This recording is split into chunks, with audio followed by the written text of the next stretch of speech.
now going to count on this. So what you're telling me is stop this. Now, close this. So we're going to go to... Do you have a change in the slides too? I do, yes.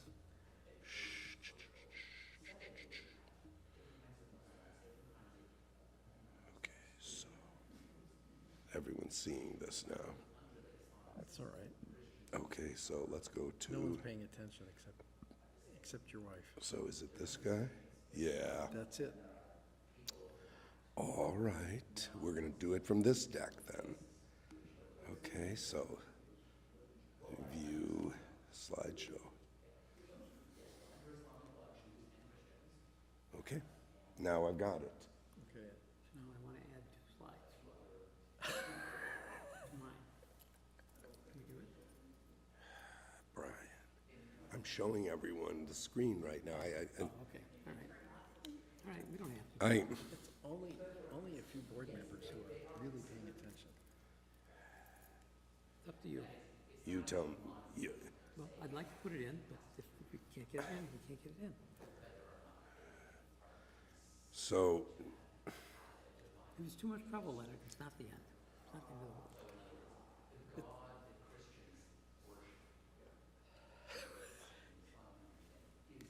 I'm going to say no thank you at this point. Can you just talk to them, Brian? Is it a... Oh, this one's really bad, that cord.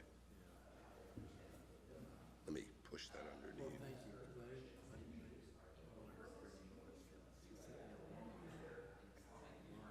Look, we got time constraints though, and yours is gonna push. It will take me 2 hours. I'm just saying, that's fine. I understand if you're showing the slide and talking to it, and not reading every line. Okay, that's fine. Then we got lots of people who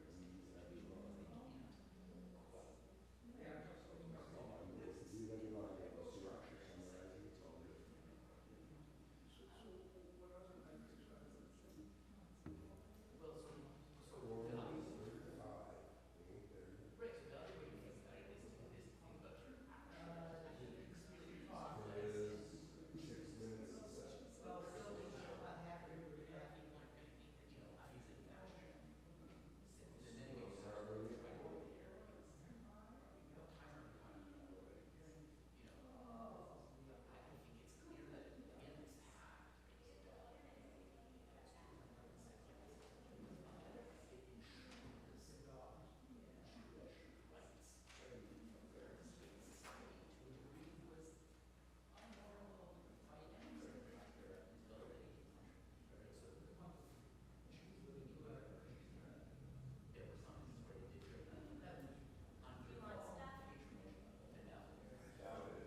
there's some things we need to figure what we're dividing up between us.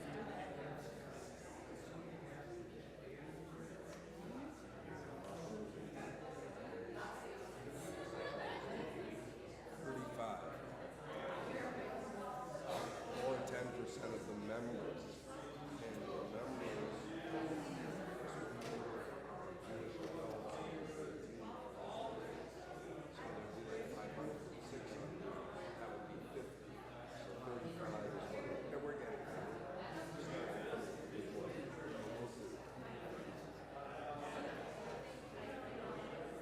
I assume it on Jewish Standard Time.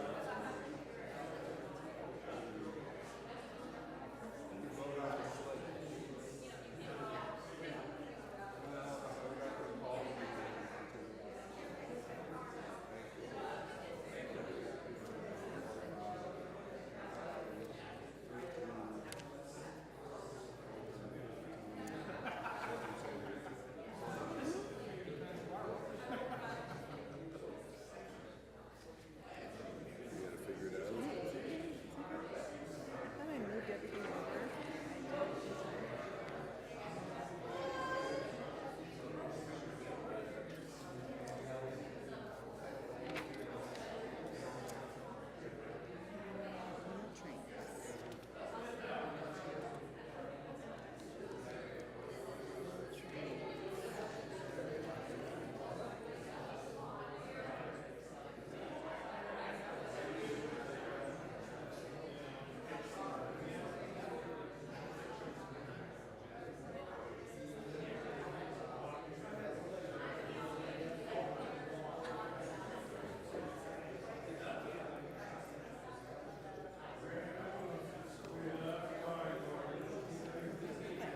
So,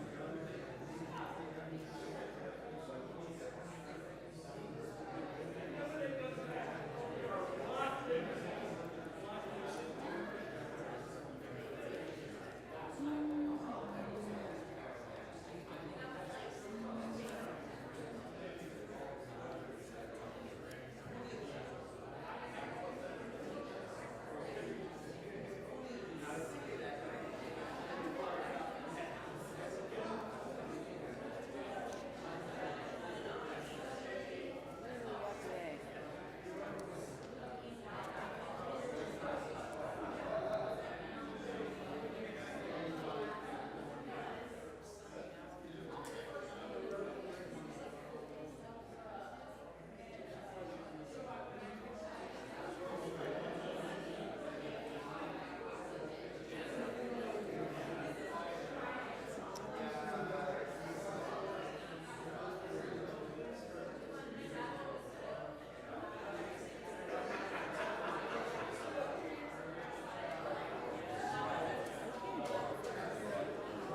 Okay, great. Okay, Okay, great. So then for our go ahead. where's our president's report? What? President's report. Who is saying what when and where? That's what we have to decide. I'll let you decide. So, I think I, how about you lead? Leonard leads until what do you feel comfortable with? I'm fine doing any of it. So Okay, so my voice is froggy but acceptable.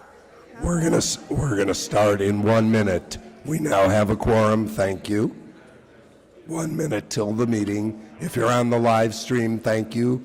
Eric, is the live stream working? Is the live stream working? Okay, Jeff will tell us. Okay. If you're on the live stream, we'll be starting in 1 minute. So how about I would like it if you read. Fine. Okay. Do you want? So why don't you just start?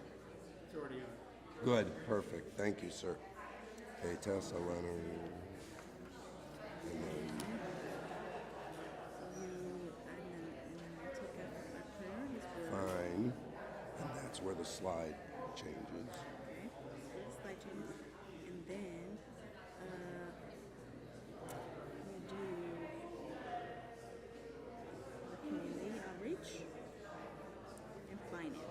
Fine. And then I take over staffing. You see what I wrote there? Just simplified it. And step in. Just Okay, show them I will. what means step in. I will. If there's things. And then for the thank you, okay, if you take over here. I'm not marking it on mine, so yours becomes the master. That's fine. Now, the thank you, we do both.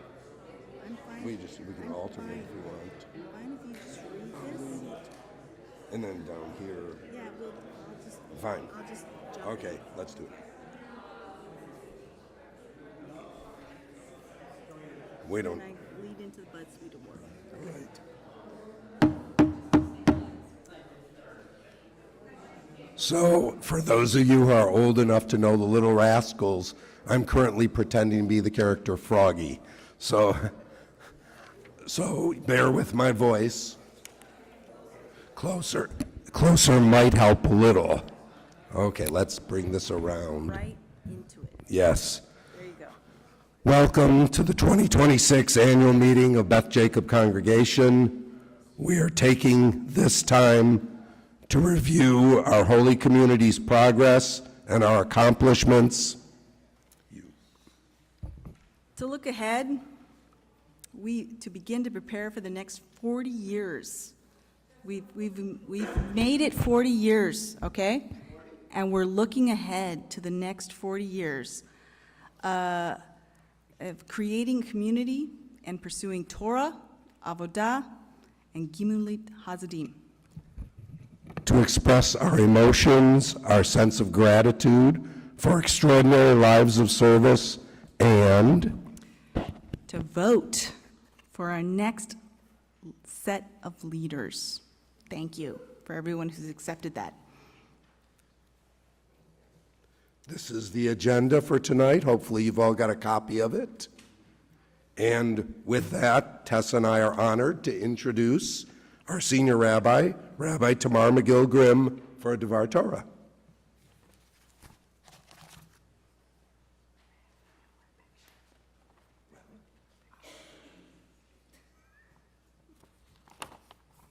Hey everyone, it's not Shabbat. I have to remember not to say Shabbat Shalom. So I was initially asked to give a report, a rabbi's report tonight, and I asked Francis to change the language to Dvar Torah because I was like, well, I don't really understand what a rabbi's report is. I think of a rabbi's role as being to inspire, to encourage moral action, at times to console, at times to lift someone's spirits, but report just wasn't quite something I knew what to do with. And then when I realized that this week's Torah portion was Shlach Lecha, it made even more sense to me why I'd be wary of giving a report. So this is not a report, more of a Dvar Torah, but one that hopefully speaks to the essence of what we're doing here tonight. So when Leonard was announcing from the Bima about this annual meeting, he described it as sort of a state of the shul, and there's definitely some of that we'll do together tonight. I think we're actually doing something much bigger than that, as the two of you just said. And I was thinking about the ways in which just this language I was struggling with, like state of the shul, reports, and all of that, and I thought, well, maybe I recoil from this a little bit, from this framing, because of the ways I've seen State of the Union addresses in the US not only fail to inspire, but also fail to represent an accurate, honest assessment of the well-being of the nation. So I'd like to reframe this gathering a little bit based on some of the gleanings from our Parsha, and because I feel that as a shul community, our gathering for this evening, rather than being only evaluative, we're gathering together to help us, we do this every year, to help us remind ourselves of what being part of this shul is all about. As we listen to the various reports that we'll hear tonight, It's not just to get a sense of what we are doing or how we are doing, but it is to be reminded why. And this is precisely what Caleb and Joshua understood about their mission to scout the land that the other scouts didn't understand. They were not actually sent there to bring back a report and to determine if they should go into the land, because Moses was already leading them toward that. Without going to the land, what would have been the purpose of the Exodus? God didn't bring them out of Egypt to live in the wilderness, and God had been explicit about where they were going, who was there, and what was there. And God had promised to be with them, to deliver that land into their possession. So really, they didn't need factual information about the land. The failure of the 10 pessimistic spies was that they thought they were supposed to bring back an unbiased report about what they saw and convey it to the people. But actually their job was to motivate the people, was to give them a glimpse into what was possible, to shepherd the people towards God's deliverance. Instead, their fear not only prevented them from giving an unbiased report, the Torah actually states that they embellished it in order to convince the people not to move forward. Their fear also prevented them from really understanding their mission. Their vision narrowed. They viewed themselves as small. They said they were like grasshoppers in the eyes of the people there. And instead of seeing themselves as leaders with a God-given mission, they grew weak. When we understand ourselves as a community with a God-given mission, then the size of our grapes and the size of our enemies is less important than the size of our hearts and the size of our imaginations. Because ultimately, God's plan for the people wasn't just to arrive in the land and settle there and enjoy its fruits. The gift of the land was to create a setting in which this ragtag group of former slaves would create a new society that was unlike any that had existed before. A society where instead of worshiping idols and devaluing human life, people took care of their neighbors, provided for the poor, and understood that the land ultimately belonged to God. Look, I could have just come here tonight and told you that there are 3 main takeaways from this parsha: that beauty is in the eye of the beholder, make sure you trust your sources, and don't lose faith in God's plan. Those are definitely there. But what I love about the Torah are the hidden gems, the verses that appear meaningless but actually tell the whole story. So just before the scouts are sent into the land, we find this line, looks like a throwaway line. It says, "Now it happened to be the time for the first ripening of the grapes." What is that doing there? Why does the Torah tell us that? Sforno says, the fruit for which the land was famous had not even fully ripened yet, and it was still early in the season, and even so, what they would see would be enough to convince them of the excellence of the land. In other words, the grapes were going to be small still, but the discerning eye would comprehend, would understand how they were just beginning to grow, and could imagine what was possible. Indeed, 2 of those spies were able to see that: Yoshua ben Nun and Caleb ben Yefuneh, Joshua and Caleb. And when Joshua and Caleb came back from scouting the land, they didn't just give a good report. They understood that their mission wasn't over, that it had only just begun.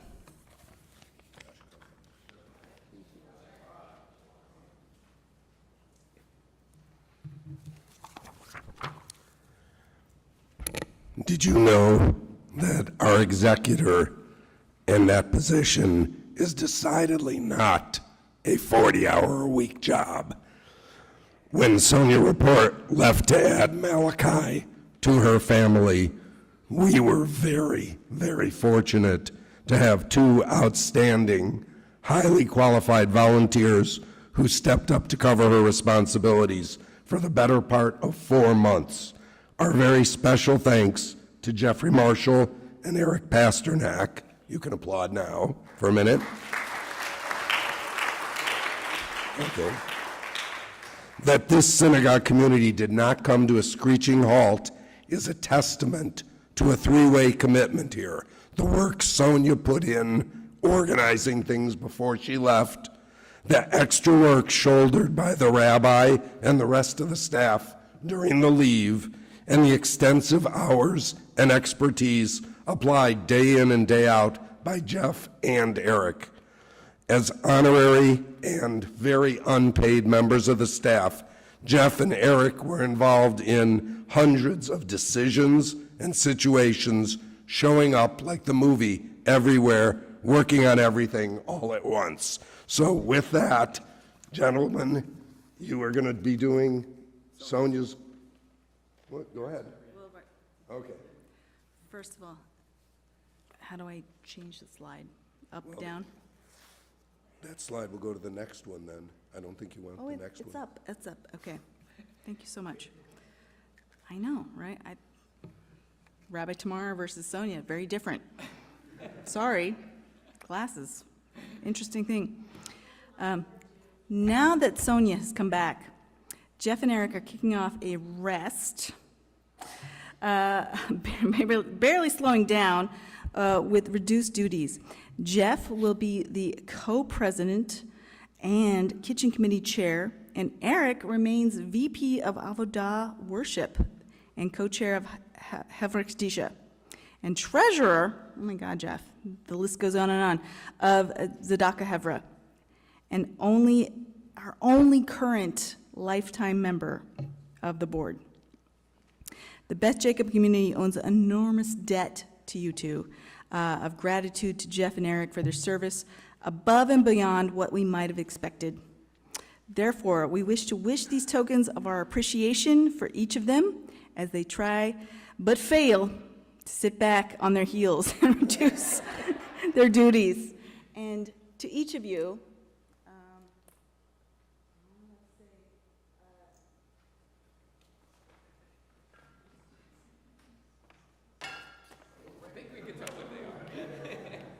it's our customary bottle of something to each of them. Eric, you get 2 bottles of wine, different wines from the Alsace region of France, which I've heard that you really love and appreciate. Yes, very much. Thank you so much. Thank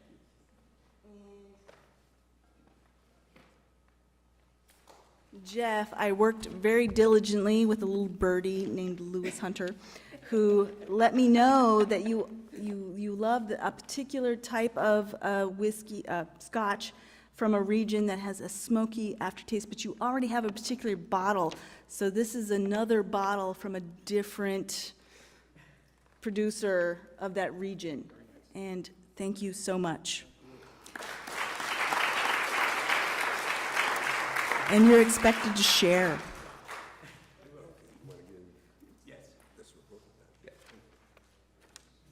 So Sonia sent us a report and asked to read it, and I lost the coin toss. Oops, how about if I read the correct side here? Dear Beth Jacob community lay leaders and staff, I want to begin by expressing my immense gratitude to each of you for the gift of this maternity leave. Thank you for your understanding, your flexibility, and for stepping up to ensure our community continued to thrive in my absence. I am excited to be transitioning back to the office with limited hours these first few weeks and aiming to be full-time by mid-June. I look forward to seeing everyone and catching up at my first Shabbat back on June 20th. I have missed you all, and I'm truly grateful to be part of our sacred Jewish Kehillah. With joy and pride, I look back on so many moments from this past year. We began with beautiful high holidays and launched year 2 of Limudim. We celebrated Rabbi Tamar's installation as our senior rabbi in Marada Atra, a true milestone for our community. We warmly welcomed new families into our Beth Jacob family. We showed up for one another during simchas and times of mourning, and we stood together with strength, supporting each other when circumstances called for it. As executive director, I take financial responsibility very seriously, knowing that our community's future depends on it. I continue to lead our office staff and adjust our operations to keep us aligned with our budget goals and rebuild our financial foundation for sustaining our community for generations to come. Additionally, thanks to the extraordinary generosity of anonymous donors, we have made tremendous strides toward financial stability, significantly reducing our accumulated deficit. I'm deeply proud to be part of this community and humbled to serve as leader as we embark on the next 40 years together. This July, we're excited to welcome Rabbi Mayan as our new Director of Congregational Learning.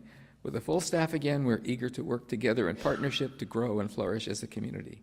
Again, thank you for gifting me the time to be with our miracle, Malachi Emmett. And now over to Eric and Jeff to share highlights from their time as interim co-executive directors. The other side. Okay, ready for a long one? I can only say it's been a phenomenal privilege. Oh boy, I'm going to choke up. I just did. To work with a fantastic, amazing, hardworking, dedicated staff who love Beth Jacob. Thank you, Lori. Thank you, Francis. Thank you, Elaine. Thank you, Marissa. Thank you, Carlo. You're exemplars of teamwork. We're all glad that Sonia's back. And with that, I turn it over to Jeff. And thank you.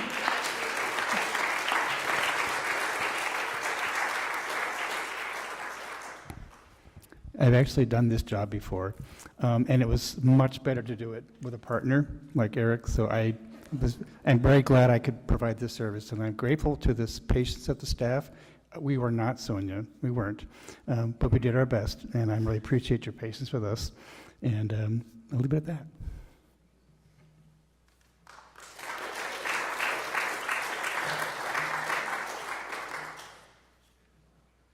Beth Jacob. Yes. Yeah. Can you hear me now? Barely, given the frogginess. Okay. Beth Jacob's org chart by committee shows you how many different teams we have going. We've taken our 3 main missions. Each one has a vice president, Torah Avodah, Gemilut Chasadim. We also have a finance VP and an operations VP. All 5 of them will either be reporting directly or have sent in reports tonight. So it's the VP levels that come next. And with that, the first one is Ethan Jewett, our Vice President for Torah Education.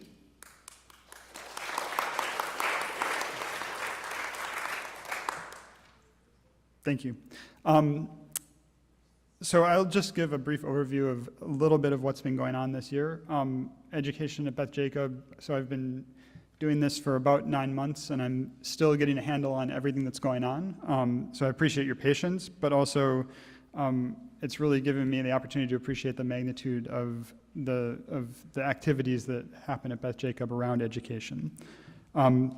So it's been, I think, a really good year for education at Beth Jacob. As Sonia mentioned in her report, we just finished the 2nd year of Limudim, which was, I think, very successful. It's not been without its challenges, but it's definitely been a good year. Just to give you an overview, I'll start with sort of youth education and then transition into talking a little bit about adult education. I've got a request for everybody at the end. But in terms of youth education, we have programs for pretty much every age group, everything from pre-K and Tot Shabbat through Gesher, which increased in size this year, almost doubled up to 11 children, through Bajusi for our teens, which I will not talk much about because I think we have a report right after the vice president reports. But they had a very successful year and were recognized for some of their programming.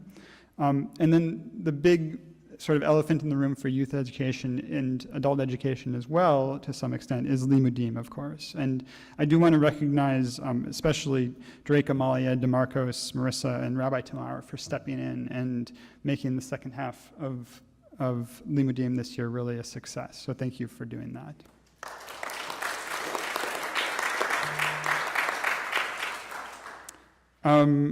I was poring over spreadsheets and trying to figure out exactly how many participants in Limudim there were, and depending on how you look at it, it was over 35 or over 40 participants in Limudim this year, so I think a really good group of students and young people. There were 11 teachers and subs who participated in teaching Limudim, as well as staff and volunteers who helped with running Limudim. So really a pretty big operation, and I think really impressive for the people who ran it. I think they did a great job. In addition, I just want to recognize that there's been a lot of work done for Limudim for next year. The amount of work done on the curriculum by Amalia and Rabbi Tamar and others is pretty incredible, and I'm really looking forward to that curriculum rolling out next year in cooperation with Rabbi Ma'ayan, who we're really excited is going to join and help to complete that work. I think this was said last year as well, but Limudim is really transformed, I think, Tuesday evenings at the shul. So if you haven't been here on Tuesday evening, it's actually really cool. That entire side is filled up with the kids programming, and then there are adult programs in the chapel and library. There are a bunch of parents sitting out in the main area talking and working and getting to know each other. So really quite alive on Tuesday. It's a nice experience to be here. Adult education has a ton going on. I'm not going to try to get into all of it, but I did just want to take note that we have adult education programming at least 4 days a week throughout the year, which is, I think, pretty impressive. So Saturday, Sunday, Tuesday, Wednesday for the most part, with some other programming thrown in. So we have adult programming more than half of the days of the year, and that's done primarily by the staff and volunteers who are running that programming. So thank you all for doing that. I was thinking of calling individual people, but A, I would forget names, and B, I think about half the people in here would be asked to stand up. So thank you for all your work on that. Lastly, I just wanted to call out that the Scientists in Synagogues group applied for and won another grant this year to run more Scientists in Synagogues programming. So that's really impressive. Thank you.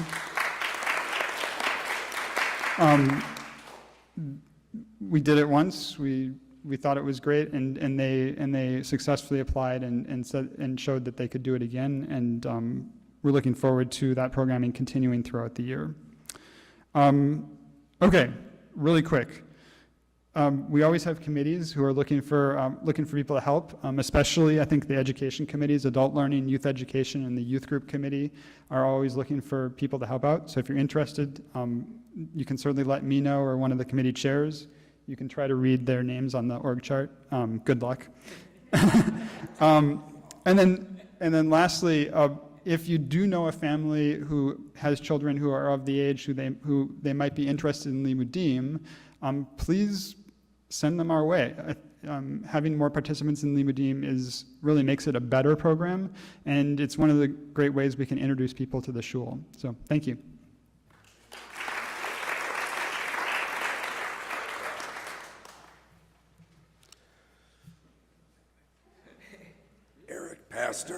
Eric Pasternak, VP Avodah Worship. Okay. Yeah, that's right. I have to change my kippah for this one. Exactly. Okay. So the VP of Avodah Worship covers 3 committees, and I'll talk a little bit about each one.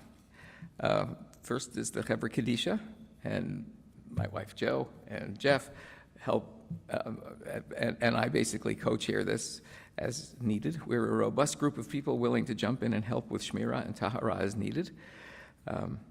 We're always looking for people to help. Contact Joe or Jeff. Notice that. Okay. You can contact me too, that's fine.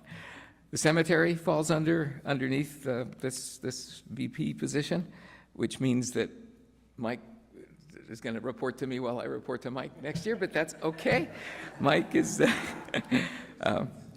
The cemetery continues to be well-maintained.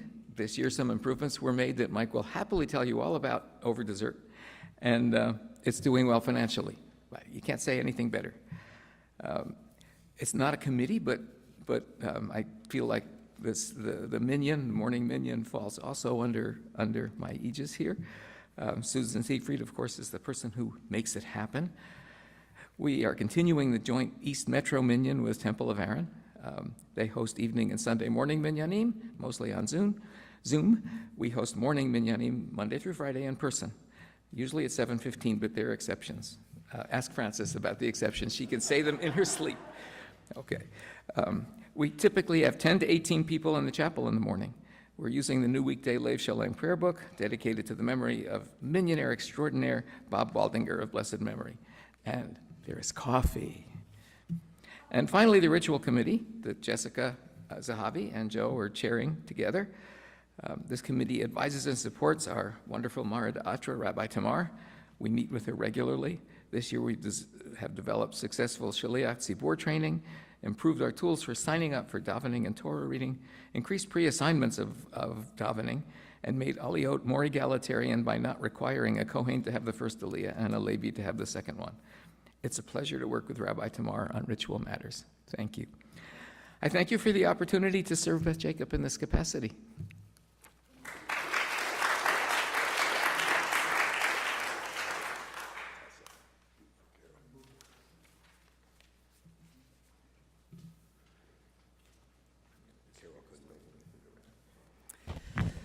So Carol Altschuler is the VP of Gimilut Hasidim, and she couldn't make it tonight. She's off doing fabulous things. So I'm going to read her report. First of all, I would like to just go through the committees that have chairs and are doing fabulous things. First of all, the Meal of Consolation Chair, which is Lynn Yusum and Carolyn Levy.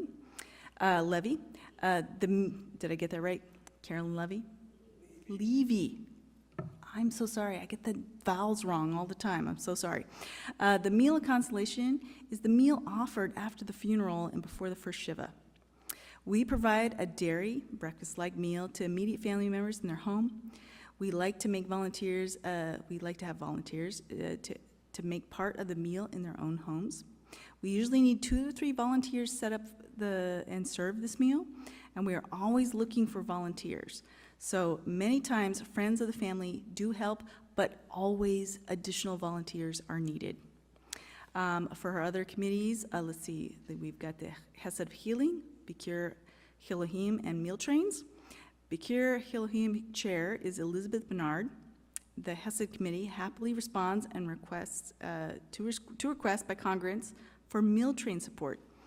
And for Bikur Hilohim, friendly visiting. Interestingly, we do not get many requests. Many of us are already connected and doing things, but still, we're worried. So if we could perhaps find a way to make the service more widely known, we would appreciate that. So if you all could think about that, when you see those emails, like, please understand and respond to them. She's got several organizations underneath her, as you might have just seen in the quick glimpse there. For her Dorothy Day Second Sundays chair, we've got Andy Meltzer. Thank you, Andy. We continue to successfully serve and average about 300 people in need every second Sunday at the Dorothy Day St. Paul Opportunity Center, though we often struggle a little bit to find enough volunteers. So over the next few months, Andy Meltzer will pass on the torch to a new committee chair who has been nominated to become VP of Gimilut Hasidim. We hope that goes well. And also, when you see in any emails or on the calendar, if you're getting all of our calendar events, please pay attention to this Dorothy Day volunteer opportunity. There's been a recent change. We used to have younger people coming in and helping with Dorothy Day. They need to be, what is the age, 16? They need to be 16 or older now, which is hard on us because we have what we consider adults in our religious society going to help, and they can't help anymore until they're 16. So if you could be aware of that and let your B'nai Mitzvot children who are over the age of 16, remind them and let them know, please join that. We also have the Social Justice Chair, Barb Kerchak, please. Thank you, Barb. There you are. This is guided by the Torah values of Beth Jacob Congregation. The Social Justice Committee educates, acts, and advocates in order to change systemic, thank you. I'm a terrible live reader. I'm so sorry. Just deal with me. Injustice for our communities. With Operation Metro Surge, which just happened, it's such a difficult change. Thank you, everyone, because it's so much more than just this group, but thank you, everyone who responded to that and dealt with that. This committee has renewed its efforts to reduce homelessness by participating with Bejuzzi to raise funds for rental assistance, provide much-needed funding for the Immigrant Law Center of Minnesota, and keep teens housed throughout CloseKnit. CloseKnit is a whole group that you can talk to Barb about. They are preparing a summer social justice Shabbat with Southern Minnesota Regional Legal Services and to continue our learning about homelessness in our society. So thank you so much, Barb. And our Climate Action Chair, which is chaired by Laura Milberg. Thank you, Laura. The BJC Climate Action Committee has about 8 active members who attend monthly online meetings and work on projects in between. And during the past year, the committee has organized a cleanup event at Rogers Lake Park that was well attended by BGC families, so thank you everyone who participated in that. The committee coordinated with Excel Energy for an energy audit of the synagogue building, followed by an installation of the LED lights. That's gonna come, put a pin in that, that's gonna come in later. And the weather stripping of all the exterior doors. An extensive planning and application process was undertaken by the committee in coordination with the board staff and clergy to fund rooftop solar installation, which we're still working on, but unfortunately it's not received enough funds just yet. Some funds were awarded to BJC to implement the project. We're still working on finalizing all of that. The committee also made inroads on reducing and recycling the amount of trash from the weekly kiddush lunch. And I have personally seen the impact of that, so thank you very much to that committee. Carol also oversees the following committees. Let's see, the Refugee Resettlement Coordinator. Thank you, Mindy Rattler, for that. Ratner, yes. Hey, Mindy. I know your name. I'm sorry I didn't say it right. And the Interfaith Community Household Chair by Louis Hunter. There are no updates from those committees, so I assume they're doing well. And then the Shul Ride Chair, as well as the Meal Train program that we have, those need chairs. So if anybody's interested in those items and opportunities, Carol is rolling off the board, as we'll see a little bit later, but please talk to me and Leonard about fitting in with those if you feel compelled. Thank you so much.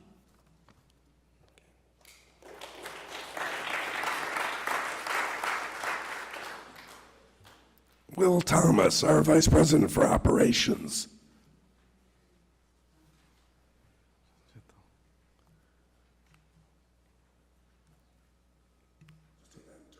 Hit enter. Okay. So these are the committees where I am the These are the committees where I am the representative of the board. Some of these committees have one member. Some of them have many members. If you're interested in any of these, working on any of these projects, please talk to the chairs. So Building and Grounds has had a busy year. The big accomplishment is switching all the lights inside the shul to LEDs. We've installed a new boiler and new thermostats. There have been a number of repairs. The playground was installed by the congregants. Kitchen committee. The new dishwasher. It's a big, yes. Which means that we can stop using the compostable plates. The electric oven has been repaired. So the kitchen crews have been working out well, as I've been told. We are continuing without a kitchen manager. So there are actually 2 greeters most of the time when shul is happening, when they're doing services. One is a community greeter, and Susie Mintzberg has been assigning people to do that and recruiting people to do that. The other is a security greeter. Mitch and I have been organizing that for the past couple of years. We're continuing monthly assessments of security issues. Also, there's going to be a Stop the Bleed training about packing wounds and tourniquets and pressure this Sunday morning at the shul. The blood drive. Many of you were here last Sunday.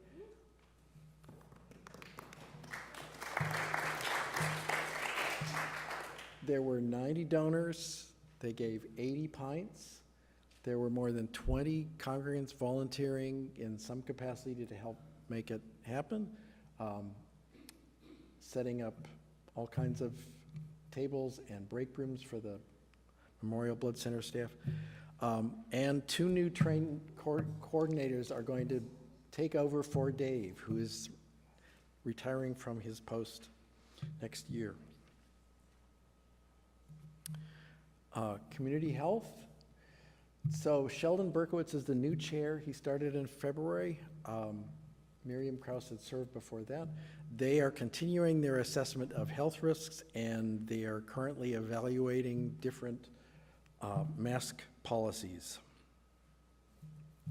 Finally, Bernie Miller is in charge of Shul Cloud, and a lot of this is updating demographics, particularly yard sites, which is one of the important databases in the Shul. He's also working on the transfer from an old accounting system to a new accounting system, and basically keeping things running and improving things Shul Cloud. That's it.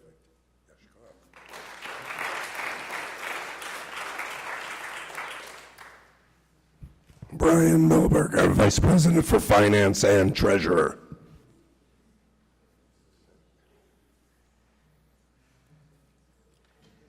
So what we have here are 2 pie charts that show our fundraising and our revenue, how we get the money to run the shul, and then how we spend it. And this past year, 54% of the expenses for the shul came directly from ASC.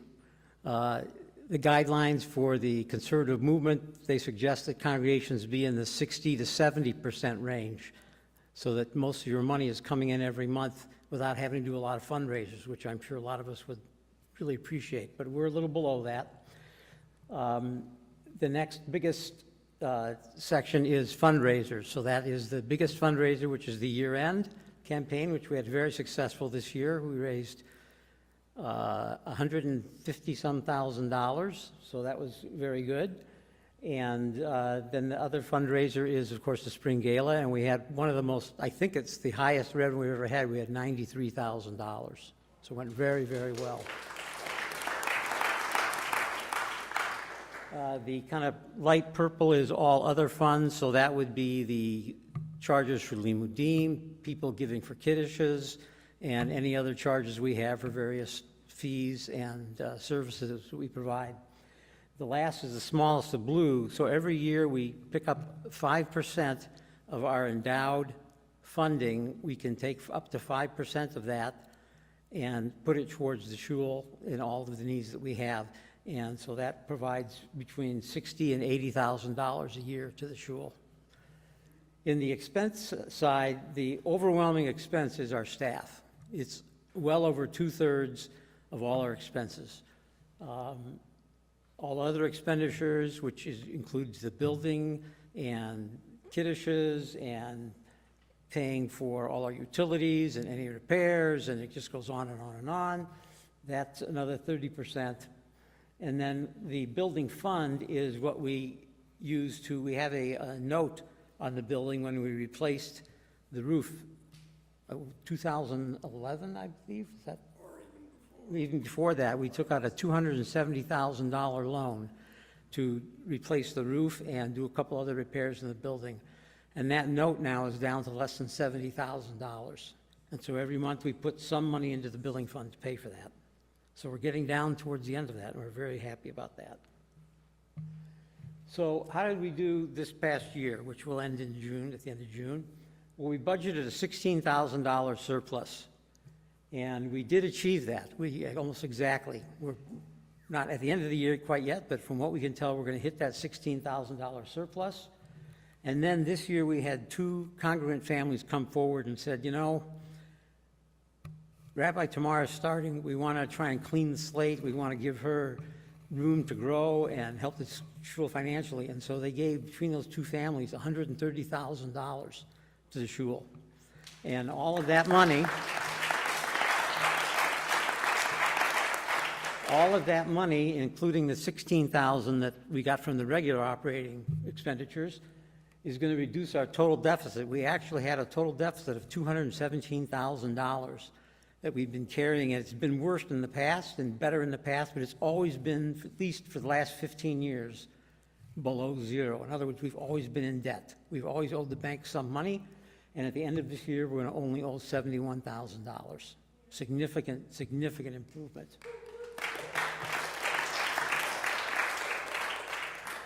So the other nice thing is that our endowments not only are continuing to get donations from people, but of course they're earning interest and market value changes because they're all invested in stocks and bonds.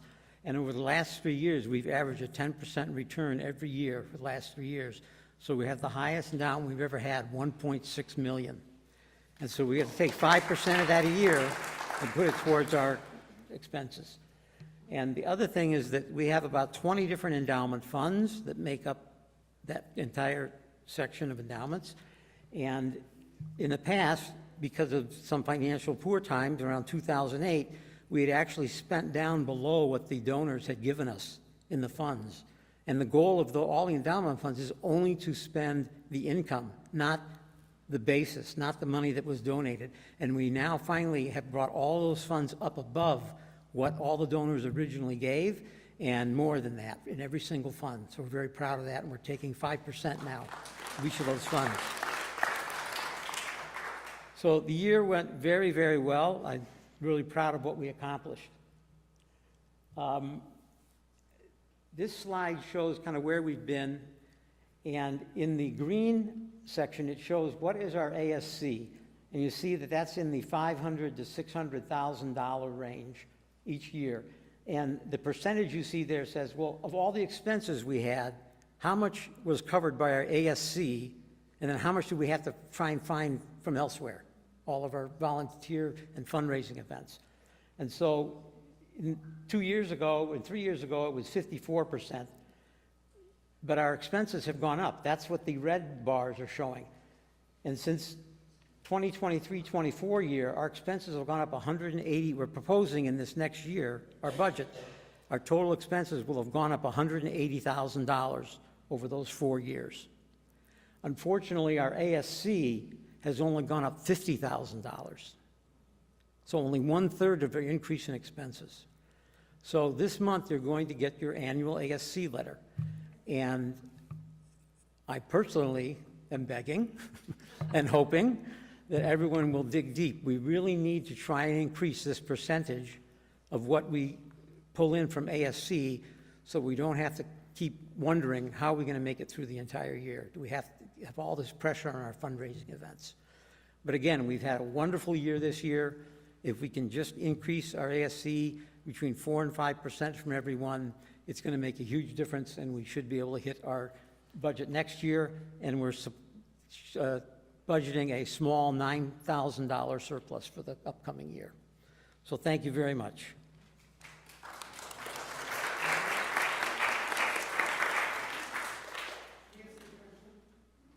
Brian, could you explain why over 3.5 years our budget or our expenses gone up by 20%? Yes. Repeat the question, please. The question was, you said our budget went up by $180,000. What happened? I think is kind of the question. How did it go up? So part of that was 3 years ago, we significantly cut staffing because we were in really severe financial straits. So that's one reason we started at a lower number. And now over the 3 years, we finally, and in this upcoming budget starting July 1st of this year, we will have finally restaffed all of our positions. There also, inflation has gone up almost 15% over those 4 years. So when you add those two together, and along with medical costs, that's where it comes from. You know, so I'm gonna exercise. Can we answer this? One more question. Go ahead, Mo. I was just curious whether Lee Medine asked those expenses. Yes. I'm sorry, what? Does Lee Medine? Yes.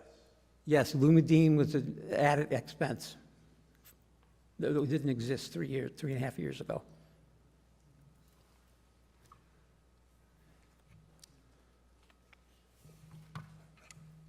Thank you, Brian. One of the messages that the board basically said is, financially, when you're in a hole, stop digging. And all the good news you applauded for is because Beth Jacobs stopped digging the hole deeper and said, we're going to come out of the hole. So with that, I'm pleased to introduce Judah Grosby, right, to give us a Bajussi report.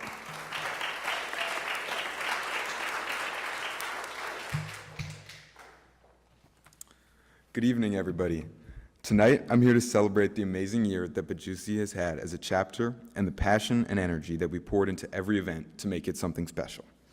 For those I haven't had the chance to meet yet, I'm Judah Grosby, and I'll be the 2026-2027 Bajussi co-president, along with Ayelet Ehrlich.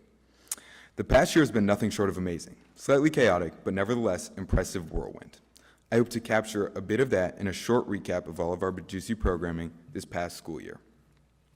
We began way back in September with our senior-sponsored barbecue. We welcomed in the high holidays together and then quickly ushered in Sukkot. Whether it was setting up chairs for Rosh Hashanah or building the Sukkah for Sukkot, the Bajussiers were always eager and always ready to help our congregation. Soon after, we traveled to Nebraska to join other teens from around the Midwest for the EMSA region Kinus, where we showed off our chapter to the region with amazing camouflage trucker hats. In November, we had our mystery bus ride, a haunted house, some mini golf, escape rooms, and another classic stroll through Rice Park. A game show experience and games when we got back to Shoal. It was an awesome engagement program for teens. We debuted a new lounge style this year, incorporating off-site lounges like bowling, movie theater, and pickleball. These were some of our favorites, but we did still keep the classics like Bajussi Alumni Lounge, Tea Party, and many crafts. One of our biggest achievements this year was winning the EMSA Region SATO Program Award. As SATO VP this year, I was so grateful to the congregation for helping Bajussi to raise over $1,000 to help our neighbors who were and continue to be impacted by ICE agents and Operation Metro Surge.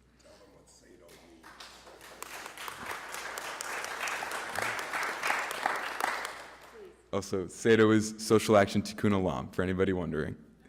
Along the way, we had our classic weekend events like the Pancake Breakfast, where we raised a record number of funds for the youth department and scholarships, a chocolate Seder with Gesher to have a sweet treat before Pesach, and closing out the year with our CMT, chapter membership training in May.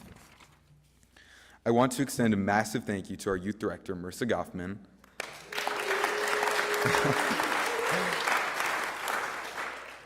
as well as the rest of our Bajussi Executive Board, Ruth Silver as our chapter president, Salman Lahman as our vice president of Israel Affairs, Ayelet Ehrlich as our vice president of Membership and Gesher, and Zoli Kolker as our vice president of Communications, and Ali Kolker as our freshman representative. Bajussi is all that it is because of each and every single one of them. I'm very excited for our incoming board members as well. Myself and Ayelet Ehrlich as co-presidents,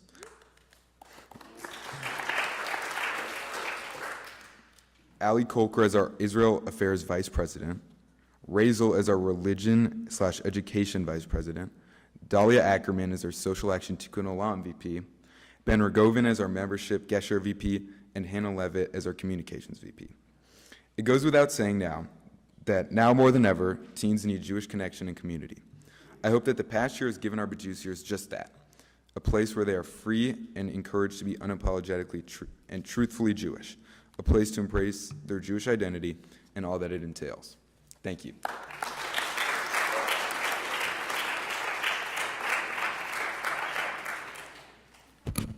One of the things that can be frustrating is being involved in a project where you're asked your opinion. Seems like every place says, take a brief survey, ask your opinion, and then you never hear what's going to happen from it. We're going to change that tonight. This is Community Conversations final report. So with that, one of the committee co-chairs, Barb Kerchak. Thanks, Leonard.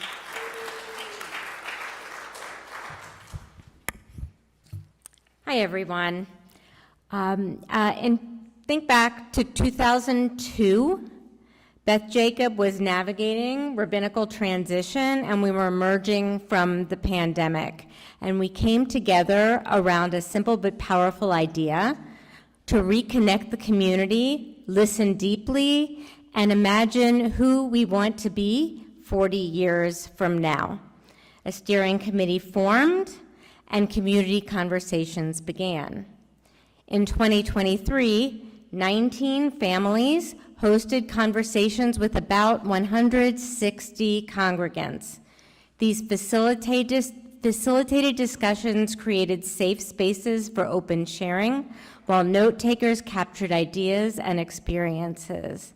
Participants found, I think I'm okay. I'm good on, it's all that dance training, I can stand on my toes. Facilitated discussions created safe spaces for open sharing, note takers capturing ideas and experiences.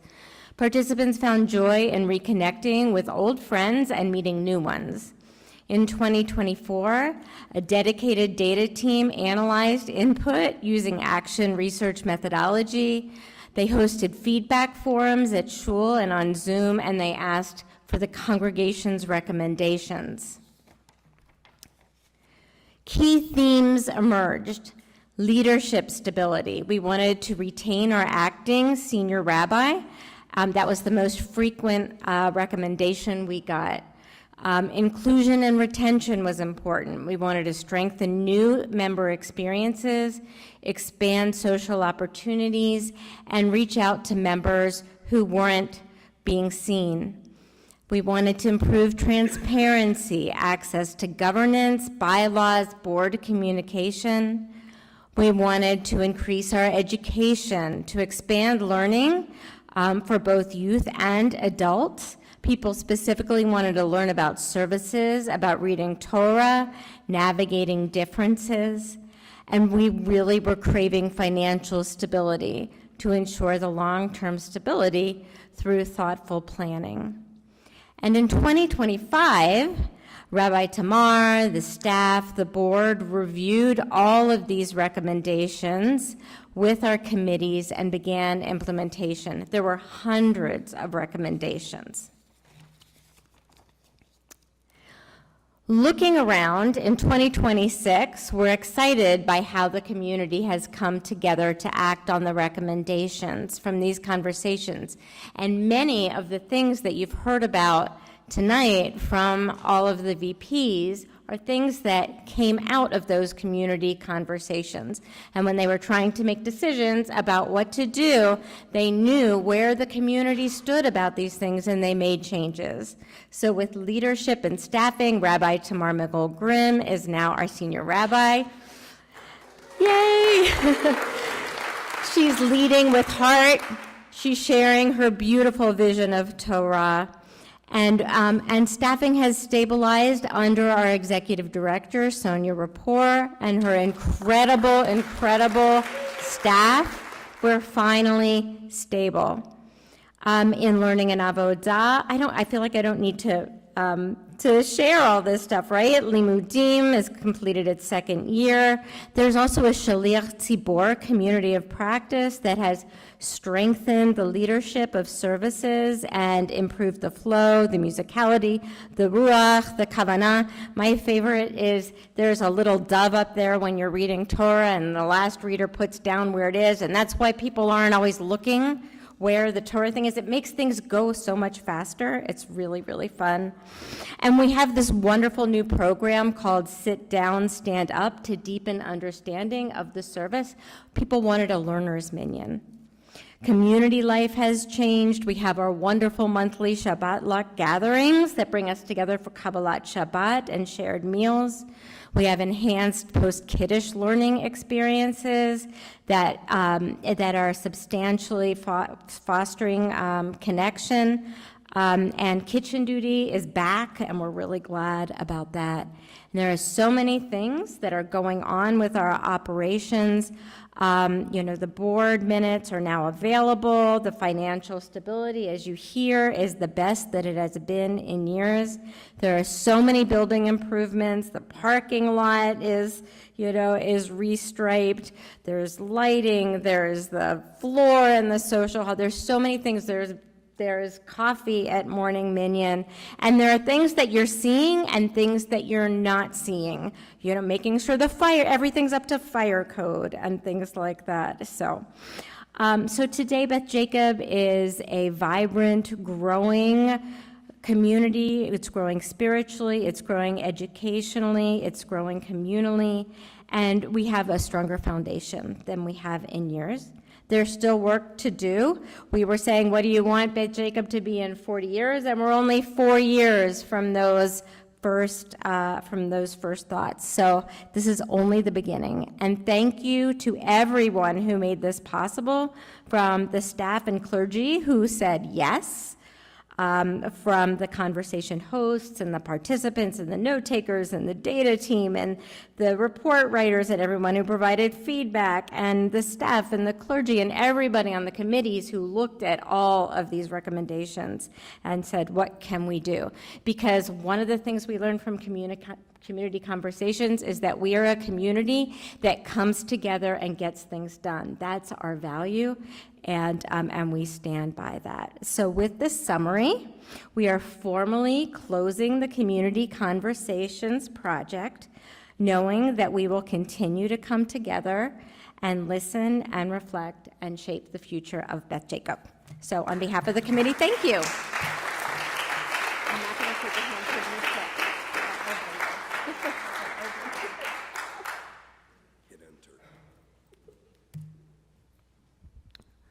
All right, now it's time for the co-president's report, and get ready for a recap of everything you've already heard. We'll try to condense it down. As outgoing co-presidents, we asked, Leonard and I, how do we dedicate ourselves to a spirit of renewal, adaptability, and resilience? We need to preserve the best from our past and adapt to sustain our Jewish journey into the future. A year ago, we celebrated and looked back at Beth Jacob's first 40 years. Snapshots from the past, lovingly edited by Earl and Nina Schwartz. Thank you so much. And it all helps us remind us of our values and our stories. I'm sorry. Nina, you have a different name than your husband. I'm so sorry. Earl Schwartz and Nina Samuels. Thank you. And it helps us remind us of our values and our stories. And our stories inhabit two tents. The first tent are mutual stories, which comprise Susan Armington's tent painting, which you see out there in the hallway. You can read those. And then the second thing, do we have a tent that's big enough? Can we pray together, show up for each other, and still having respectful differences of opinion about Israel, America, and the whole world around us? I'm going to turn it over to Leonard here.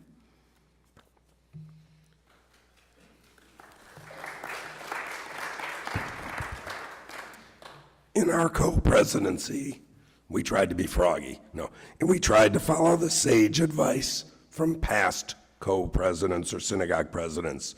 From Jeff Scotial and Eric Pasternak, we stand on the shoulders of giants, but bring in new leaders. From Lewis Newman, nurture donors, create endowments, establish legacy giving. From Rachel Hertel and Laura Honan, manage transitions, seize opportunities. From Larry Savette, overall vision, hire a good rabbi, build community, community, community. From Bud Sweet, service, unending service to that community. From Harold Gilman, financial sustainability. From Bob Perry, personal contact matters and maintain that building. From Tom Smith, show humility. From Stuart Baer, constantly express thanks. From Roseanne Zeidenweber and Beth Friend, give each other a break. From Michael Keller, of course, how can I help? And from Jeffrey Marshall, sweat the small stuff, make it all work. Our priorities were these. The core values, these are the why we're doing things. We thought we're doing pretty good. If you heard some of the reports, we gave ourselves green lights on the mission of this community. We're weak on membership. We'll talk about that in a minute. Torah education, as Ethan told us tonight, Limudim and what it's doing, and adult education as well, are awesome Tuesday nights. Are you supposed to be reading this? I'm supposed to be reading this. Okay. You're doing a great job. Okay, I'll do croak along.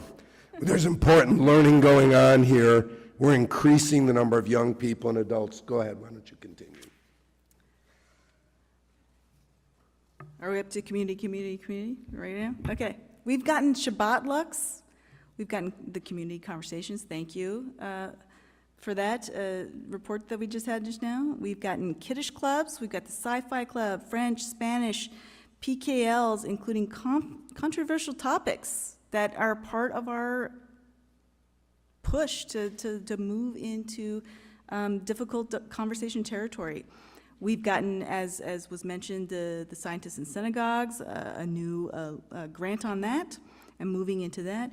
We've gotten music, including Navid Tehillah and the Dirty Shorts Band, and all sorts of new things coming to us, as well as our 40th gala, and this year our Great,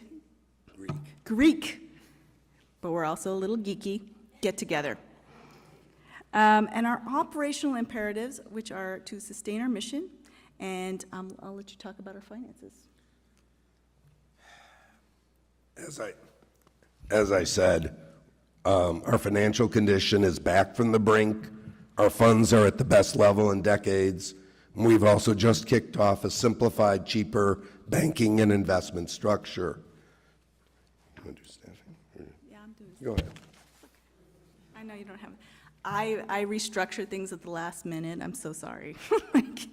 Under staffing, our community hired for competence and transparency. That has been a big movement of this presidency, trying to take from our leaders before us to push into that. And we've hired, we've achieved stability and continuity through that with our senior rabbi, like 5-year contract with Rabbi Tamar. No longer just acting. She is the senior rabbi. I love it. As well as our director of congregational learning, good things ahead with Mayan, and our executive director who was on maternity leave and recovered and come back and has a lovely, baby to join us with that, and that our office now functions properly because of that. I mean, it did anyway, but because of her, all the more so.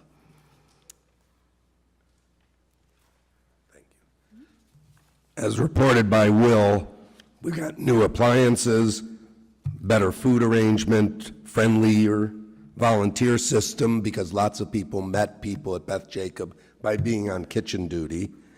And we're actually maintaining our lovely building, and our security efforts are keeping us safe and secure when we gather. In the area of governance, I think this was already talked about. I want to highlight, though, we updated the bylaws last year, which allowed representation from young people, ages 13 and above. We update. Sheldon Berkowitz was the author of that suggestion. He wondered if we would ever pay attention to it.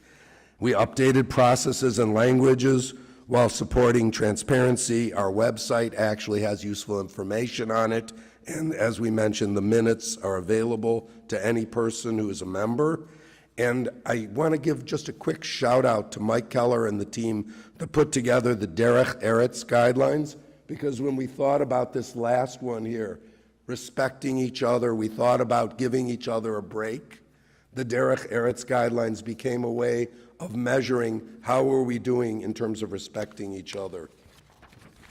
Am I going to do this one too? I'm going to have you. You're going to have me finish. Okay. So the places, we feel pretty good. There's a lot of reasons we could applaud tonight, but Tessa and I want to point out some opportunity areas for our journey ahead. We feel we're very weak. We've got just baby steps on our marketing and membership. We need the ability to tell our story externally, to increase our membership, which has fallen slightly. We need to understand better what keeps people engaged in this community and why those people who fall away are falling away. And we need to have programming that not is simply enthusiastic and vibrant, but that specifically drives membership. We need to be putting together groups for people who are retired of any age. We need to restart our 20s and 30s group. We want to point out one of the themes you heard through many speakers. Volunteers are hard to come by. That's a problem. Now, you folks, some of you already are very, very constant volunteers. Please talk to other folks, tell them how fulfilling it can be. And as a community, we need to do a better job of stepping up as volunteers. Finally, we need to finish our journey to sustainability and eliminate the debt. I'd say burn the mortgage, but it's not technically a mortgage. Our staff has worked hard to achieve our budgets. We want to pay special thanks to major donors, to the fact that we have an egalitarian ASC honor system, so you're still going to be setting your own ASC. And as Brian said to you, you'll be getting your information. Please pledge, step up to support this shul. So, This is us together. this is us together. However you want to work this out. Okay, why don't I read the first half? Yeah, go ahead. We want to say, Tess and I want to say together, thank you, Toda Rabbah. First, to the Board of Trustees. You made it a pleasure to bring things in front of you, and your questions helped us improve this community. Raise your hand if you're a board member right now. Thank you so much, Board. Thank you. Thank you to the officers, all the 5 VPs who basically created reports for tonight. Ethan, Eric, Carol, Will, and Brian. Our immediate past president, Orit Ackerman, and of course, our senior rabbi, Rabbi Tamar McGill-Grimm. Where are you going to take over? It doesn't matter. Okay. We'll do this. You go ahead. We also need to thank our honorary staff, which this year was Jeff and Eric Pasternak, Jeff Marshall and Eric Pasternak. Sorry, I keep marrying people, sorry. You forgot the staff one itself. And all of our staff, which are Sonia, Francis, Marissa, Elaine, Lori, Carlo, and our Limudim teachers, who are both paid and volunteers for this program. It's very important work, and thank you so much. And I skipped one. I already thanked Eric and Jeff as our honorary staff members, but also Bernie Miller, who works in the office almost every day working on our show cloud. Thank you so much. And Leonard and I would like to thank you, Lydia, and Ann. I don't know, Ann should be here. I don't see her. Like, thank you so much. She's smart. Yeah, exactly. She's so smart. Thank you so much for putting up with our craziness. And to each other, thank you so much. Thank you. And I just want to say, I was brought in and I was a doer. I was in a lot of little committees, and I had made it to the volunteer, to the VP of Avodah work because I was a doer. Like, if something needs done, Tessa, go do this. And I was just doing it. And every so often, I would get a little opportunity at the podium or whatever, and somebody would be like, oh, you did that Devar well, you spoke about this well. Would you consider being a co-president with this guy? And thank you, Rabbi Tamar. That'll teach me, right? But seriously, I got the opportunity to work with a visionary. This guy balanced the budget and made it work. This guy did all of his underpinning and personal phone calls and all the things that it took to find you all the right people to make everything come together so that it came together. We have a balanced budget with a little bit of a little bit of a surplus to take care of our debt and move forward into the future for the next 40 years because of this guy. And the opportunity that created for me was unbelievable. And also, let's acknowledge that, like, he's sick. Like, he's not contagious sick, but he lost his voice. And this is a hard job.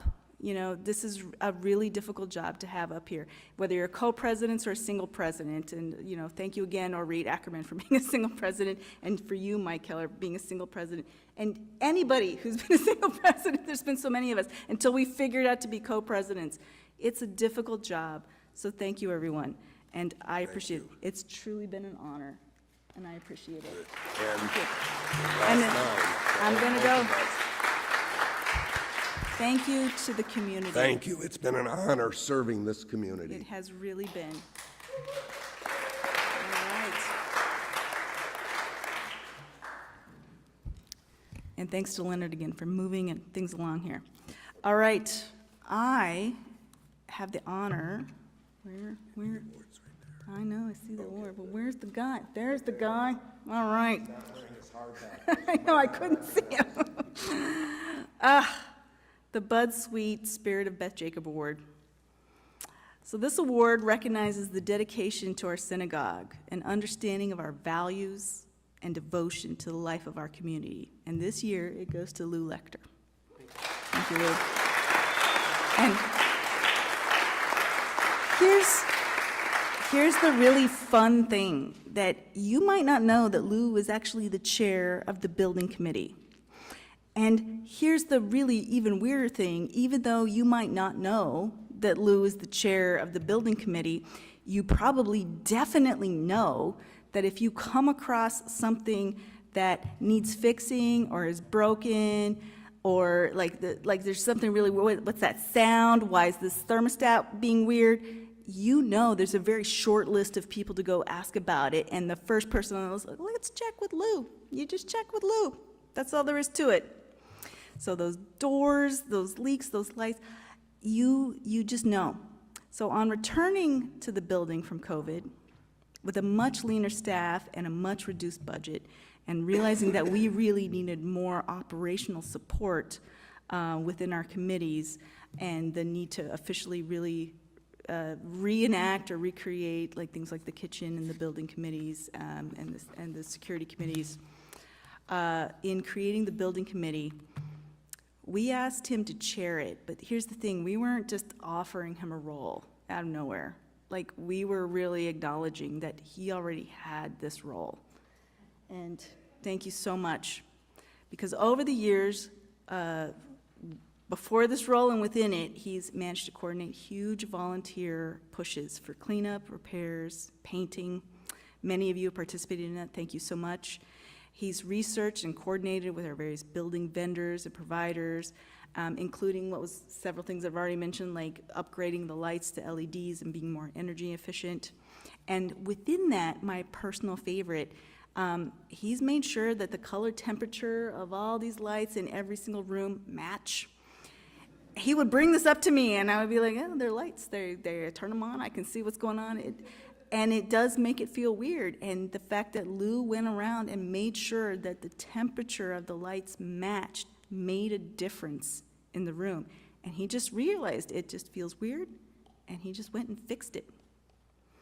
Lou has also served, I think, several times on our board. 5 years. Yeah, 5 years? Okay.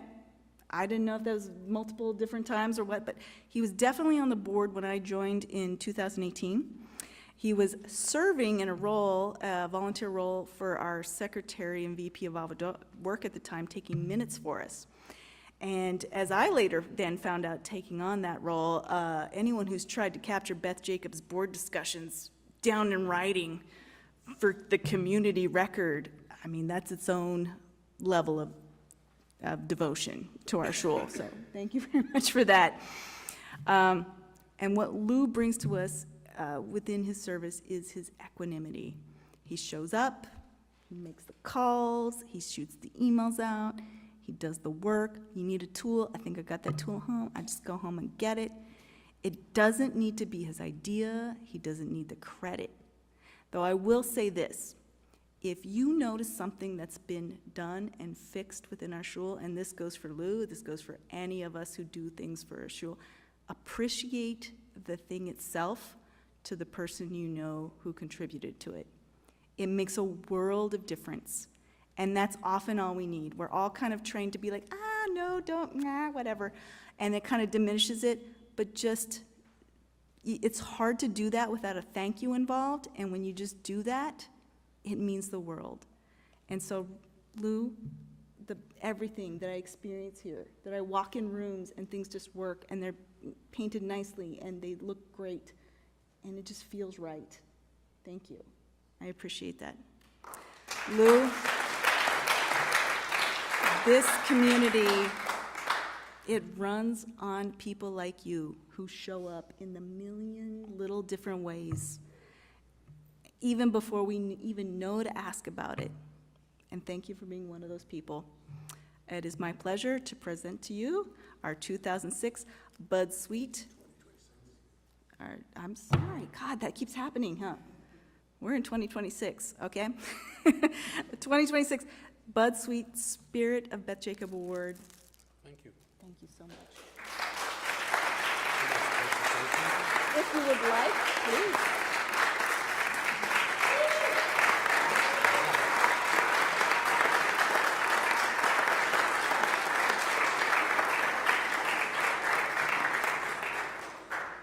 Well, I didn't know I was supposed to say something, but part of the job is, as the head of the building committee, is I originally thought my job would be to call up vendors and tell them when to come over, until they handed me a paintbrush and a box of light bulbs. But part of the job is knowing what has to be done. Some of the stuff I can do, finding out people in the congregation who can do it, if I can't, and getting a series of a group of vendors and tradespeople who now know the building and know what has to be done and feel comfortable around here. And so part of it is doing it, and part of it is just knowing what has to be done and finding somebody to do it. And I'm very humbled, and thank you.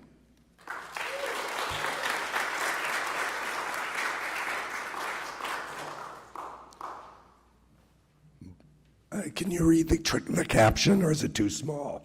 It says, just say you don't want to re-up as chairperson. No need to fake your own death. You know, nothing rhymes with orange, which is the name of the comic.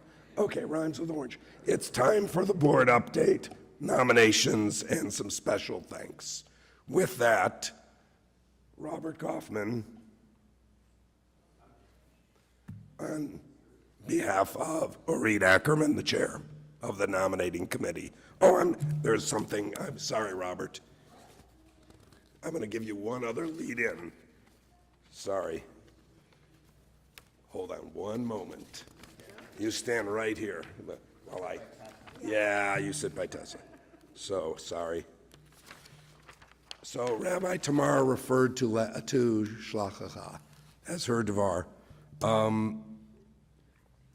Last Shabbat, I wanted to take a reference from Bahalotecha.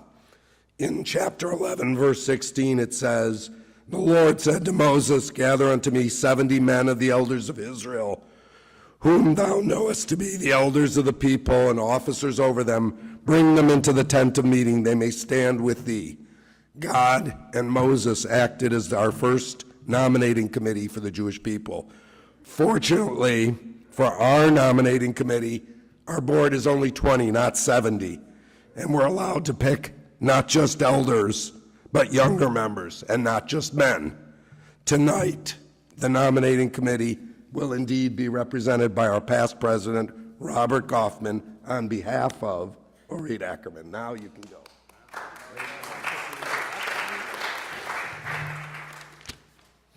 Are there other slides? Yeah. Enter. Okay. Yeah, I wasn't able to see the deck when Orit sent it to me, so I actually don't know what the slides are. Okay.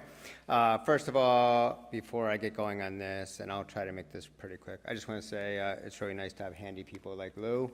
I am not handy and have to call somebody for every little thing in my house. So thank you again. Well-deserved award. Appreciate it. Yeah, sorry. Appreciate it. And so I'm going to just walk through the nominations from the nominating committee. So first of all, thank you to the nominating committee, Orit Ackerman, who chaired it, Robert Birnbaum, Danny Black, myself, Andrea Lubov, Kate Sandweiss, and Nina Samuels. You're probably all wondering how I got to be the person up here.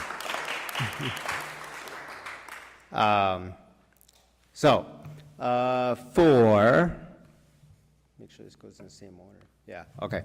For nominees for co-presidents, so fortunate that you guys wanted to have a second round of, you could join those that, I think it's Eric and Bob are the two that have done it twice already, so, all right. Co-presidents, Mike Keller and Jeff Marshall. 2-year term ends in 2028. Thank you. Nominees for vice presidents for terms ending in 2027 are, for Vice President of Torah and Education, Ethan Jewett. Vice President of Gemilut Chasadim, Andy Meltzer. Term begins January 1st, 2027. Vice President Avodah and Worship, Eric Pasternak. Vice President Finance and Treasurer, Brian Milberg. And again, Vice President of Operations and Secretary, Will Thomas. All those names should probably look pretty familiar based on what you heard tonight, so that's nice. Again, consistency and full staff, so that's nice. All right, continuing on, nominee for presidential advisor, term ends when the congregation board elects a president-elect in 2027, and that is our past president, or to-be past president. Sorry. Well, we didn't vote yet. I mean, they could decline, and then you guys are stuck. Leonard Oppenheimer and Tessa Silver. Let's just give them one more big round of applause for their 2 years of service.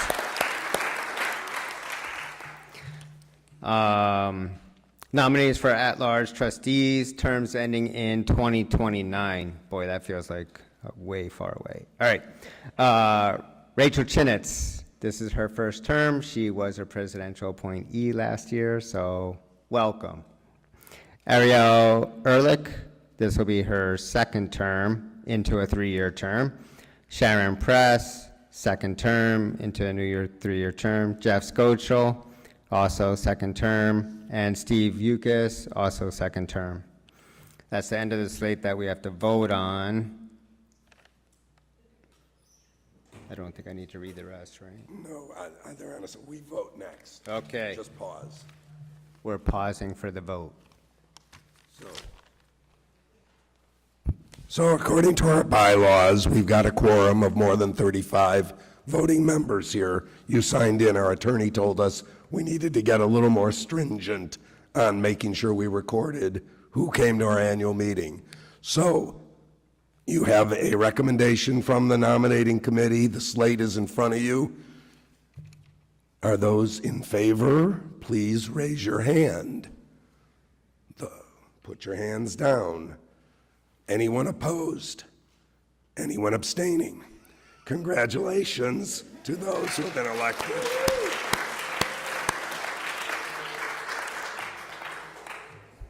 I wanted to highlight, we thanked the board earlier. One of the things that happens in terms of continuity at Beth Jacob, there's always people who are rolling on or rolling off. These folks are on the board. Their terms will finish in 2027 or 2028. Eric is our lifetime member. These gentlemen will be appointing a presidential appointee at the end of this meeting, I suspect. And the Bajussi member, part of our new representation for young people, is Judah and Ayelet. We want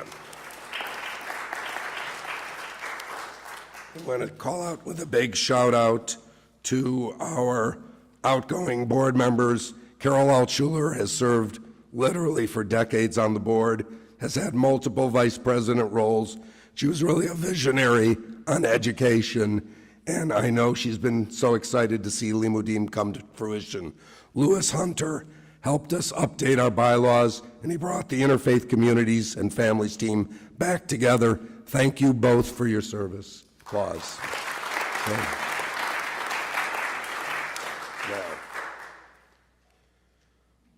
Okay, the next part of our program is a special tribute to Larry Savette and to Bob Perry. What we did when we thought about, I'm losing my voice again, so it's in and out, I guess. We asked some players in this community who knew these folks well to write us something for the annual meeting. We got a past president from the 90s, also who was Larry's medical partner, Dr. Tom Smith, to write up remarks. I'll read his remarks. He couldn't make it this evening. He gives us his apologies. And then we also asked Rabbi Morris Allen to write up his thoughts about both past presidents and our loss in the community. First, Tom's remarks, and then Tessa will read Rabbi Allen's remarks. Can you hear me well enough? Good. This is Tom Smith speaking, Dr. Tom Smith. The recent passing of Larry Savet was a loss not only for his family, but for the Beth Jacob congregation family. Larry was co-founder of the new conservative congregation, which became Beth Jacob after merging with Sons of Jacob. My memory is that Larry was the one who championed the idea that Beth Jacob used the phrase Torah, Avodah, and Gemilut Chasadim as our motto and our mission. He was Beth Jacob's first president. In the early days of Beth Jacob, there was an internal debate as to whether we should build a building to attract a rabbi or attempt to hire a rabbi first. He believed we should hire a rabbi before we build a building. He was instrumental in hiring Rabbi Allen. If you asked me which of the three, Torah, Avodah, or Gemilut Chasadim, did Larry most identify with, I would answer it was none of these. Larry came to shul primarily for the community.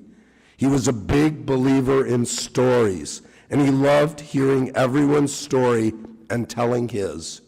He was genuinely interested in people.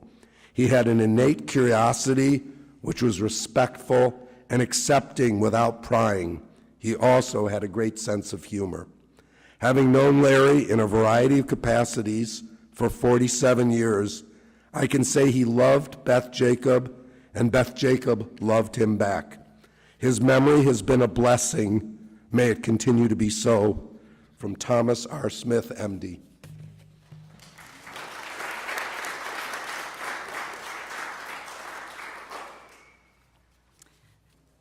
Thank you. As mentioned, I'll be reading remarks from Rabbi Morris Allen.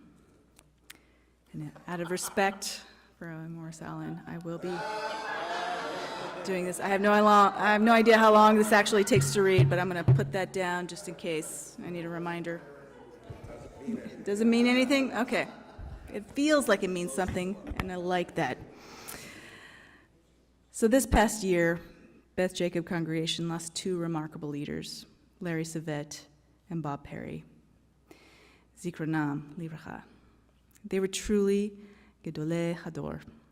I am grateful that the shul has chosen this annual meeting to reflect their lives on the gifts that they gave both to our congregation and to the wider world. Can everybody hear me? Okay. Thank you.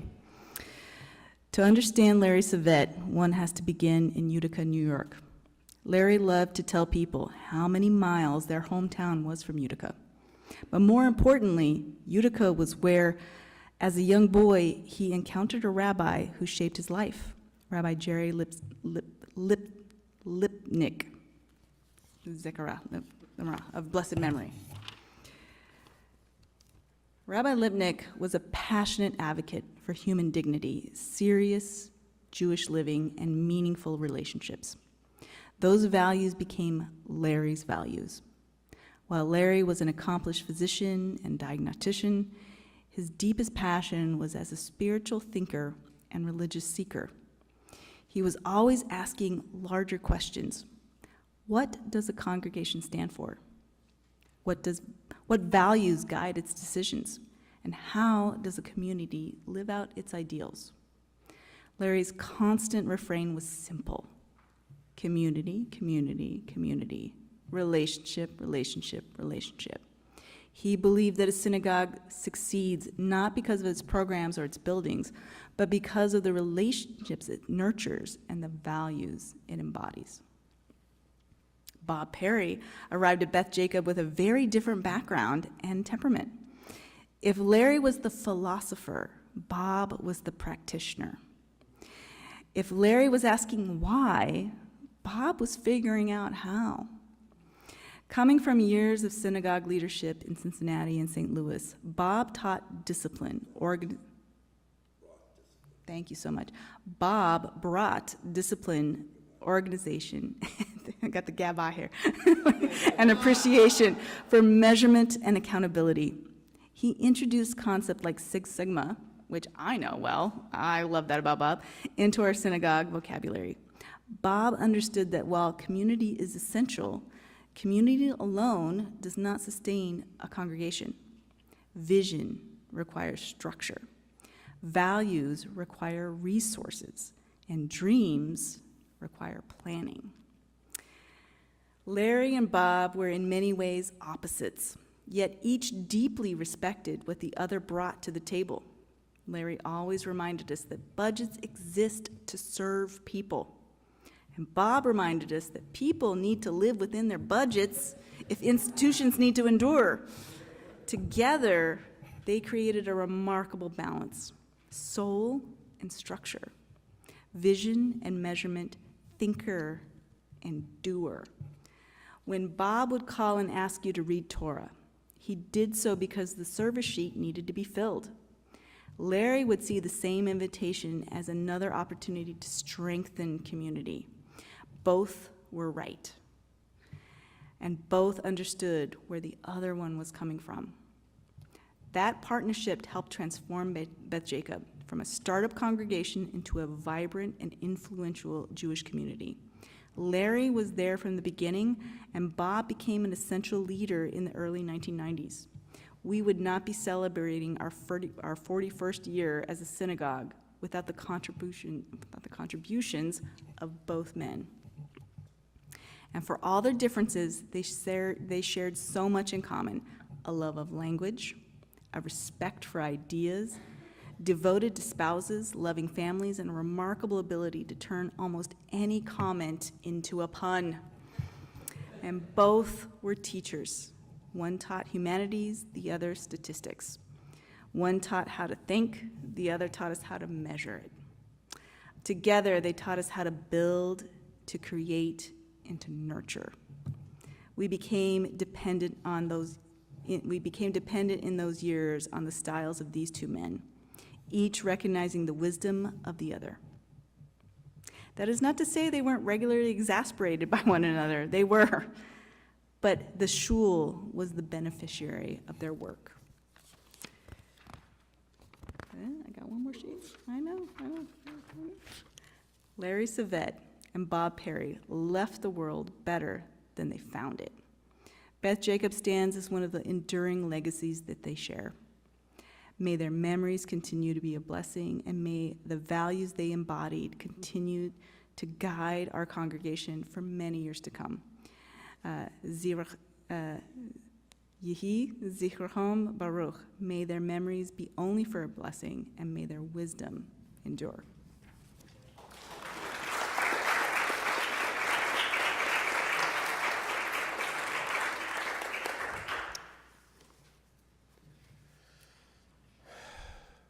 We didn't want to let this year, where we lost two pillars of the community, go by without pausing in gratitude to them and their families. Okay, with that, I'm going to turn over the microphone to the next the next co-presidents, Michael Keller and Jeffrey Marshall. They have a little bit of business for you.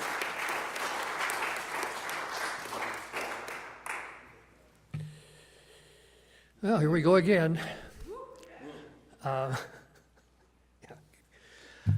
would like to thank Tessa and Leonard for the leadership they have provided the congregation for these last 2 years and for years before that, and for the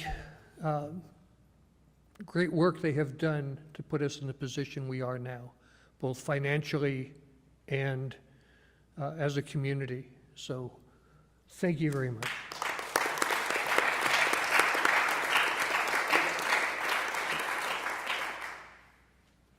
I am so glad to be serving not alone, but to have Mike next month while we do this. Yeah, so we're running a little late, so I'm not going to get into lots of remarks, but just to thank you all for coming and for being part of this community. And please keep us in your minds, and you have complaints, bring them to us, but bring us help too. Yeah. Yep. And we have a little something for you guys. So, and the president's appointee is going to be Sam Grosby. Thank you, Sam, for saying yes.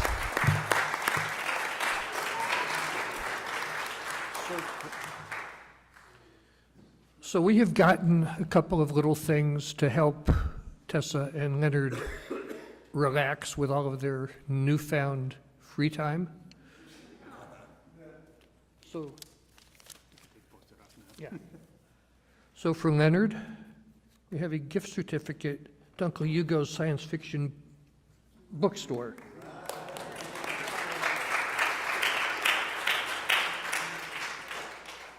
And for Tessa, who knows how to do anything, I'm going to paint it right back to you. There's some really nice stuff. Same thing? No. Let's be more. And you can trade for some other thing if you do, that's not your preference.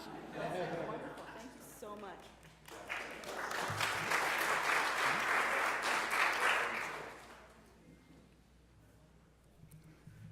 Yeah, how you like that? Boom.